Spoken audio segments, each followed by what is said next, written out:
The men's hockey team takes to the road this weekend, take on number 14 Penn State. Friday's game starts at 5:30 p.m. will be televised by BTN, and Saturday's game is a 5 p.m. start on ESPNU. Head coach Mike Eaves is here and will take questions.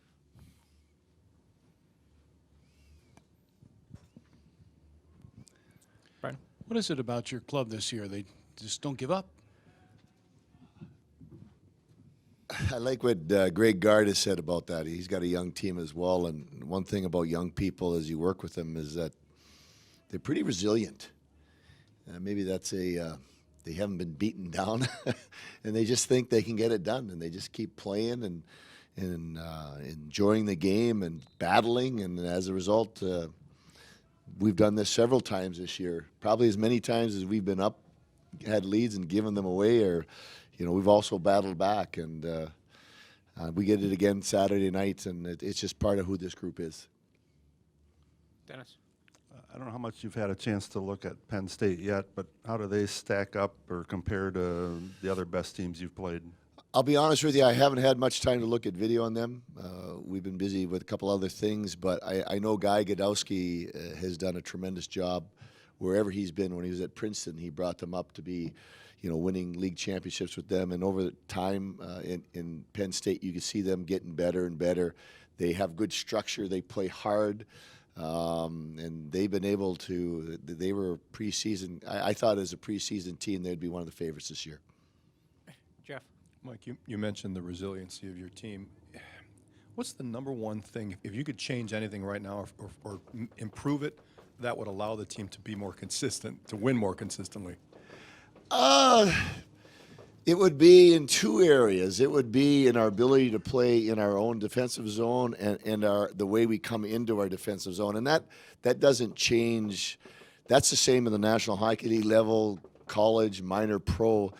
It's your ability to play without the puck in those two areas. If you can, like on Friday night, we only gave up 9 scoring chances. Single-digit scoring chances in a game is outstanding, and the difference was we didn't score. And so even though we lose the game, we did a pretty good job in that area. And we need to continue to get solid in that area in order for us to have a chance to win games. But those two areas would be the areas we would look at.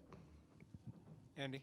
Mike, two-part question. Matt Jarusik, the key to his development up to this point, and what's his biggest challenge at this point, having gone through a first half and kind of sitting with the rest of the freshmen in terms of trying to improve? Well, from a non-goalie person, just a head coach, one of the things that in talking to Jeff that we want Matt to get better at is his consistency of challenging on shots that he can't see, to get out to the top of the crease and look through those bodies and find that puck. When he tends to, like all goalies, when you can't see what's there, you shrink and you actually give more net up. So I think consistency in that area is something. And I think he's just he's kind of growing in his ability to feel like he can get it done and grow the resilience piece of it. Even though if you look at his numbers, his goals against, his save percentage might not would you say are outstanding numbers by any stretch, but he keeps battling and he makes big saves. On Saturday night was a perfect example. There was a couple of big rebounds, but he was able to let those go. And his resilience was when it came down to the shootout, he was pretty good for us and won the game with those saves that he made. Mike, Luke Coonan doing some pretty impressive things for you as a freshman. What do you like out of his play the most? What's impressed you the most? I don't know if you've had a chance to talk with Luke in a one-on-one situation. The thing that impresses you the most when you speak to him is his maturity. He's an 18-year-old going on 25.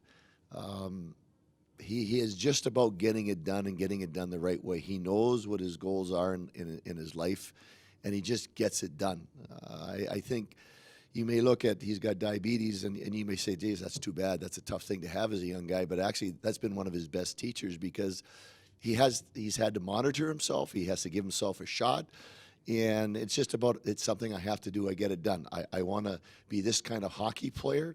These are the things that I need to see to get it done, whether it's a weight room or going on the ice with Coach Luke early to work on something. And he's done that in the classroom, too. I don't think that going to class is his favorite thing. He gets a 3.13. He just gets it done. So as a young man, and it's the same way on the ice. He needs to get to a puck. He gets to the puck. He does a lot of the little things, but also he's got the flair to put the puck in the net and make plays. So it's about his maturity that I think as a freshman that is the most outstanding thing. A little bit more on Luke. You said he has diabetes. How much of a challenge as a coach, watching what he goes through? He has to know his cycle when he needs to take a shot. How does that factor in your play and your subbing in and out? Not at all, because of the fact he's so on top of it. He monitors what his diet is on a regular basis, keeping in touch with Jim Snyder, our strength coach, and Andy Rohde, our athletic trainer. He's right on top of it. It's not even an issue of discussion. The only time it would be if Andy said, Luke has got, he's having problems, but the only thing that's come up is sometimes in games because of the ice time he's had, he gets some cramps, but I don't know if that's diabetes related. It's just about getting the right fluids in his body. So because of his maturity, it's really not an issue. Brian? Mike, Penn State's only in its 4th year of varsity hockey. Are you surprised with the success that program's had and the fan base it's built in Happy Valley, or no? Well, the fan base was there because of the club program. It's always been strong. Joe Batista was there before, and Joe had a great program there. So there was some pretty strong roots at that level. So the fan base is not a big surprise, and you get a quality coach like Guy in there who's got a plan. He knows the kind of players he needs. He knows how you need to play in order to play successful hockey. And a 4-year plan is he's right in step with that, and I'm not surprised because of the kind of coach that he is. Anything else for Coach? Thank you. All right. Thanks, Mike.